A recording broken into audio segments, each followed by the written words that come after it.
ओम शांति। 21 फरवरी 2026 बाबा जी कह रहे हैं, मीठे बच्चे, तुम बाप के पास आए हो अपनी सोई हुई तकदीर जगाने। तकदीर जगना माना विश्व का मालिक बनना। प्रश्न, कौन सी खुराक तुम बच्चों को बाप समान बुद्धिवान बना देती है? उत्तर, यह पढ़ाई है तुम बच्चों के बुद्धि की खुराक। जो रोज पढ़ाई पढ़ते हैं अर्थात इस खुराक को लेते हैं, उनकी बुद्धि पारस बन जाती है। पारसनाथ बाप जो बुद्धिवानों की बुद्धि है, वह तुम्हें आप समान पारस बुद्धि बनाते हैं। गीत, तकदीर जगाकर आई हूँ, एक नई दुनिया बसाकर आई हूँ। ओम शांति। गीत की लाइन सुनकर के भी मीठे मीठे बच्चों के रोमांच खड़े हो जाने चाहिए। है तो कॉमन गीत, परंतु इनका सार और कोई नहीं जानते। बाप ही आकर गीत शास्त्र आदि का अर्थ समझाते हैं। मीठे मीठे बच्चे यह भी जानते हैं कि कलयुग में सबकी तकदीर सोई हुई है, सतयुग में सबकी तकदीर जगी हुई है। सोई हुई तकदीर को जगाने वाला और श्रीमत देने वाला अथवा तदबीर बनाने वाला एक ही बाप है। वही बैठ बच्चों की तकदीर जगाते हैं। जैसे बच्चे पैदा होते हैं और तकदीर जग जाती है। बच्चा जन्मा और उनको यह पता पड़ जाता है कि हम वारिस है। हूबहू यह फिर बेहद की बात है। बच्चे जानते हैं कल्प कल्प हमारी तकदीर जगती है, फिर सो जाती है। पावन बनते हैं तो तकदीर जगती है। पावन गृहस्थ आश्रम कहा जाता है। आश्रम अक्षर पवित्र होता है। पवित्र गृहस्थ आश्रम, उनके अगेंस्ट फिर है अपवित्र पतित गृहस्थ धर्म। आश्रम नहीं कहेंगे। गृहस्थ धर्म तो सबका है ही, जानवरों में भी है। बच्चे तो सब पैदा करते ही है, जानवरों को भी कहेंगे गृहस्थ धर्म में है। अब बच्चे जानते हैं हम स्वर्ग में पवित्र गृहस्थ आश्रम में थे, देवी देवता थे, उन्हों की महिमा भी गाते हैं। सर्वगुण संपन्न 16 कला संपूर्ण, तुम खुद भी गाते थे। अब समझते हो हम मनुष्य से देवता फिर से बन रहे हैं। गायन भी है, मनुष्य से देवता किए करतन लागे वार। मनुष्य ब्रह्मा विष्णु शंकर को भी देवता कहते हैं। ब्रह्मा देवताय नमः, फिर कहते हैं शिव परमात्माय नमः। अभी उनका अर्थ भी तुम जानते हो। वह तो अंधश्रद्धा से सिर्फ कह देते हैं। अब शंकर देवताय नमः कहेंगे, शिव के लिए कहेंगे शिव परमात्माय नमः, तो फर्क हुआ ना। वह देवता हो गया, वह परमात्मा हो गया। शिव और शंकर को एक कह नहीं सकते। तुम जानते हो हम बरोबर पत्थर बुद्धि थे, अब पारस बुद्धि बन रहे हैं। देवताओं को तो पत्थर बुद्धि नहीं कहेंगे। फिर ड्रामा अनुसार रावण राज्य में सीढ़ी उतरनी है। पारस बुद्धि से पत्थर बुद्धि बनना है। सबसे बुद्धिवान तो एक ही बाप है। अभी तुम्हारे बुद्धि में दम नहीं रहा है। बाप उनको बैठ पारस बुद्धि बनाते हैं। तुम यहाँ आते हो पारस बुद्धि बनने। पारसनाथ के भी मंदिर है, वहां मेले लगते हैं, परंतु यह किसको पता नहीं कि पारसनाथ कौन है। वास्तव में पारस बनाने वाला तो बाप है। वह है बुद्धिवानों की बुद्धि। यह ज्ञान है तुम बच्चों की बुद्धि के लिए खुराक। इससे बुद्धि कितना पलटती है। यह दुनिया है कांटों का जंगल, कितना एक दो को दुख देते हैं। अभी है ही तमो प्रधान रौरव नरक। गरुड़ पुराण में तो बहुत रोचक बातें लिख दी है। अभी तुम बच्चों के बुद्धि को खुराक मिल रही है। बेहद का बाप खुराक दे रहे हैं। यह है पढ़ाई। इसको ज्ञान अमृत भी कह देते हैं। कोई जल आदि है नहीं। आजकल सब चीजों को अमृत कह देते हैं। गंगा जल को भी अमृत कहते हैं। देवताओं के पैर धोकर पानी रखते हैं, उनको अमृत कह देते हैं। अब यह भी बुद्धि से समझने की बात है ना। यह अंचली अमृत है व पतित पावनी गंगा का जल अमृत है।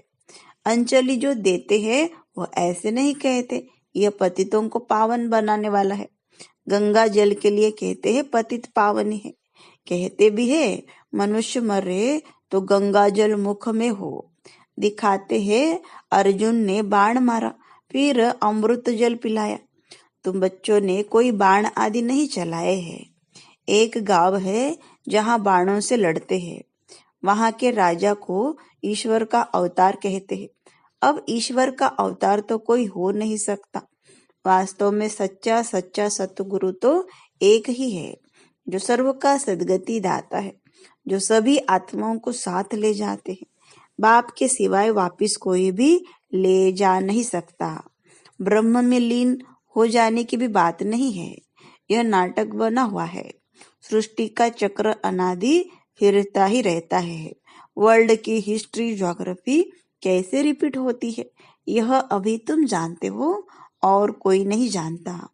मनुष्य अर्थात आत्माएं अपने बाप रचयिता को भी नहीं जानती है, जिसको याद भी करते हैं ओ गॉड फादर।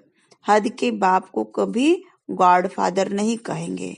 गॉड फादर अक्षर बहुत रिस्पेक्ट से कहते हैं। उनके लिए ही गाते हैं पतित पावन दुख हरता सुख करता है। एक तरफ कहते हैं वह दुख हरता सुख करता है, और जब कोई दुख होता है और बच्चा आदि मर जाता है तो कह देते ईश्वर ही दुख सुख देता है। ईश्वर ने हमारा बच्चा ले लिया। यह क्या किया? अब महिमा एक गाते हैं और फिर कुछ होता अब महिमा एक गाते हैं और फिर कुछ होता है तो ईश्वर को गालियां देते हैं। कहते भी है ईश्वर ने बच्चा दिया, फिर अगर उसने वापस ले लिया तो तुम रोते क्यों हो? ईश्वर के पास गया ना। सतयुग में कभी कोई रोते नहीं। बाप समझाते हैं रोने की तो कोई दरकार नहीं। आत्मा को अपने हिसाब किताब अनुसार जाए दूसरा पार्ट बजाना है। ज्ञान न होने के कारण मनुष्य कितना रोते हैं, जैसे पागल हो जाते हैं। यहाँ तो बाप समझाते हैं अम्मा मरे तो भी हलवा खाना, नष्ट मोहा होना है। हमारा तो एक ही बेहद का बाप है, दूसरा न कोई। ऐसी अवस्था बच्चों की होनी चाहिए। मोहजित राजा की कथा भी सुनी है ना। यह है सब दंत कथा है। सतयुग में कभी दुख की बात नहीं होती, न कभी अकाले मृत्यु होती है। तुम बच्चे जानते हो हम अभी काल पर जीत पाते हैं। बाप को महाकाल भी कहते हैं। कालों का काल तुमको काल पर जीत पहनाते हैं, अर्थात काल कभी खाता नहीं। काल आत्मा को तो नहीं खा सकता। आत्मा एक शरीर छोड़ दूसरा लेती है, उसको कहते हैं काल खा गया। बाकी काल कोई चीज नहीं है। मनुष्य महिमा गाते रहते हैं, समझते कुछ भी नहीं। गाते हैं अच्युतम केशवम, अर्थ कुछ नहीं समझते। बिल्कुल ही मनुष्य समझ से बाहर हो गए। बाप समझाते हैं यह 5 विकार तुम्हारी बुद्धि को कितना खराब कर देते हैं। कितने मनुष्य बद्रीनाथ आदि पर जाते हैं। आज 2 लाख गए, 4 लाख गए। बड़े बड़े ऑफिसर्स भी जाते हैं तीर्थ करने। तुम तो जाते नहीं, तो वह कहेंगे यह बीके तो नास्तिक है, क्योंकि भक्ति नहीं करते। तुम फिर कहते हो जो भगवान को नहीं जानते वो नास्तिक है। भगवान को तो कोई नहीं जानते, सॉरी बाप को तो कोई नहीं जानते, इसलिए इनको आरफन की दुनिया कहा जाता है। कितना आपस में लड़ते झगड़ते रहते हैं। यह सारी दुनिया बाबा का घर है ना। बाप सारी दुनिया के बच्चों को पतित से पावन बनाने आते हैं। आधा कल्प बरोबर पावन दुनिया थी ना। गाते भी है राम राजा राम प्रजा राम साहूकार है। वहां फिर अधर्म की बात कैसे हो सकती? कहते भी है वहां शेर बकरी इकट्ठे जल पीते हैं। फिर वहां रावण आदि कहाँ से आए? समझते नहीं। बाहर वाले तो ऐसी बातें सुनकर हंसते हैं। तुम बच्चे जानते हो अभी ज्ञान का सागर बाप आकर हमें ज्ञान देते हैं। यह पतित दुनिया है ना, अब प्रेरणा से पतितों को पावन बनाएंगे क्या? बुलाते हैं, हे पतित पावन आओ, आकर हमको पावन बनाओ। तो जरूर भारत में ही आया था। अब भी कहते हैं, मैं ज्ञान का सागर आया हूँ। तुम बच्चे जानते हो, शिव बाबा में ही सारा ज्ञान है। वही बाप बैठ बच्चों को यह सब बातें समझाते हैं। शास्त्रों में सब है, दंत कथा है, नाम रख दिया है। व्यास भगवान ने शास्त्र बनाए।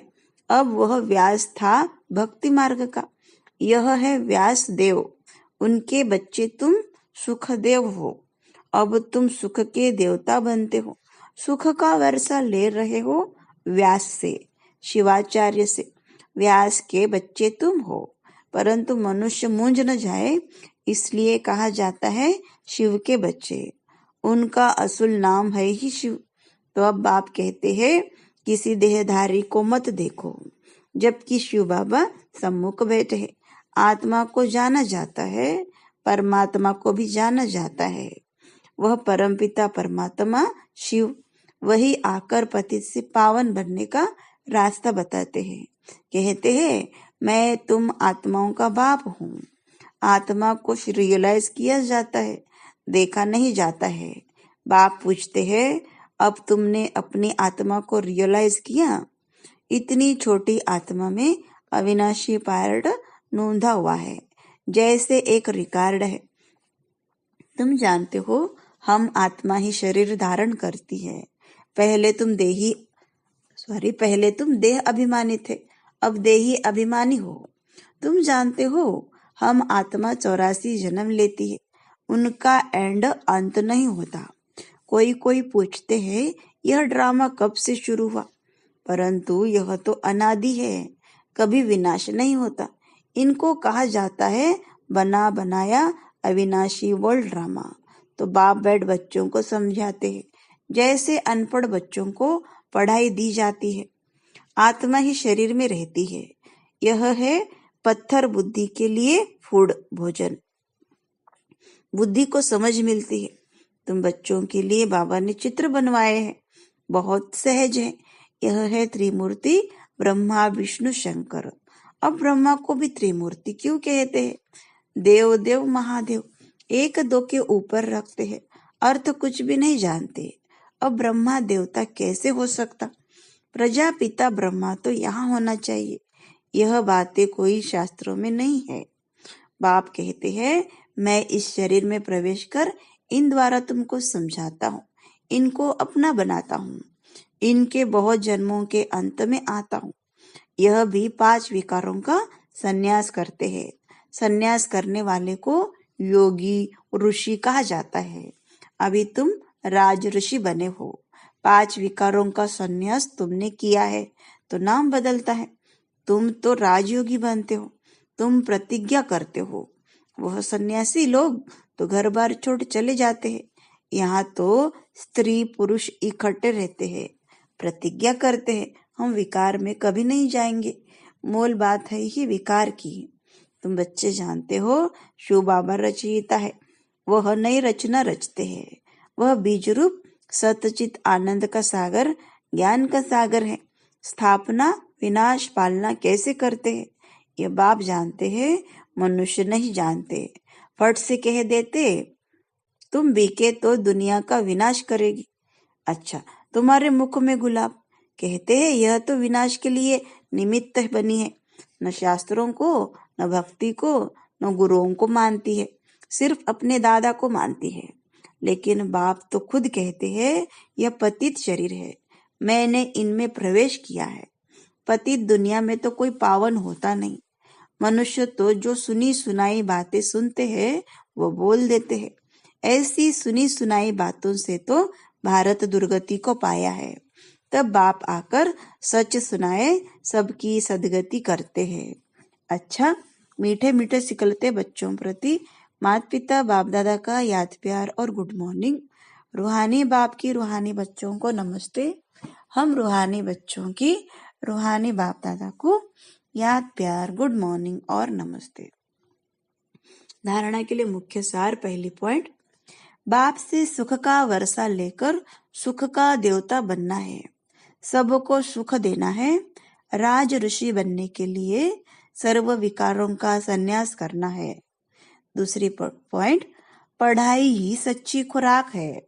सदगति के लिए सुनी सुनाई बातों को छोड़ श्रीमत पर चलना है। एक बाप से ही सुनना है, मोहजीत बनना है। वरदान, अपने असली संस्कारों को इमर्ज कर सदा हर्षित रहने वाले ज्ञान स्वरूप भव। जो बच्चे ज्ञान का सिमरण कर उनका स्वरूप बनते हैं, वो सदा हर्षित रहते हैं। सदा हर्षित रहना यह ब्राह्मण जीवन का असली संस्कार है। दिव्य गुण अपनी चीज है, अवगुण माया की चीज है, जो संग दोष से आ गए हैं। अब उसे पीठ दे दो और अपने ऑलमाइटी अथॉरिटी की पोजीशन पर रहो तो सदा हर्षित रहेंगे। कोई भी आसुरी व व्यर्थ संस्कार सामने आने की हिम्मत भी नहीं रख सकेंगे। स्लोगन, संपूर्णता का लक्ष्य सामने रखो तो संकल्प में भी कोई आकर्षण आकर्षित नहीं कर सकती। ओम शांति।